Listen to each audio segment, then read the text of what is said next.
বৃহস্পতিবার পবিত্র মক্কার মসজিদুল হারামে আসরের নামাজ আদায়ের পর থেকেই সেলাইবিহীন 2 টুকরো সাদা কাপড় পরে হজের নিয়ত করে মিনার উদ্দেশ্যে রওনা হন হাজিরা। মিনামুখী পুরো রাস্তায় ছিল হাজিদের স্রোত।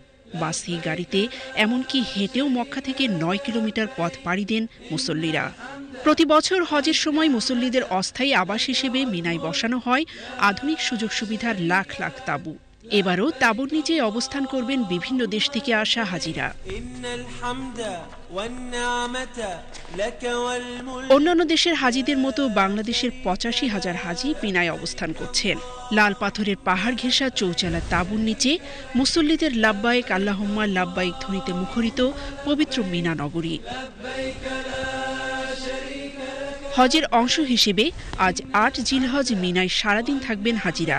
এখানে অবস্থানকালে তারা ফজর থেকে শুরু করে এশা পর্যন্ত 5 ওয়াক্ত নামাজ আদায় করবেন নিজ নিজ তাঁবুতে।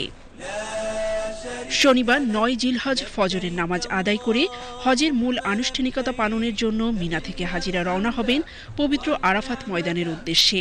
18 কিলোমিটার দূরত্বের এই পথ বেশিরভাগ হাজি পাড়ি দেবেন পায়ে হেঁটে। যদিও কয়েক বছর যাবৎ হাজিদের যাতায়াতের সুবিধার জন্য মেট্রো রেল চালু করা হয়েছে। 9 জিলহজ আরাফাতের ময়দানে সূর্যাস্ত পর্যন্ত অবস্থান করবেন হাজিরা। সন্ধ্যার পর মুজদালিফার উদ্দেশ্যে রওনা হবেন তারা। সেখানে হাজিরা রাত যাপন ও পাথর সংগ্রহ করবেন।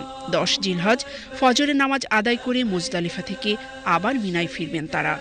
মিনায় প্রত্যাবর্তনের পর হাজিদের পর্যায়ক্রমে 4টি কাজ সম্পন্ন করতে হয়। শয়তানকে পাথর নিক্ষেপ, আল্লাহর উদ্দেশ্যে পশু কোরবানি, মাথা মুন্ডন এবং তাওয়াফ জিয়ারত।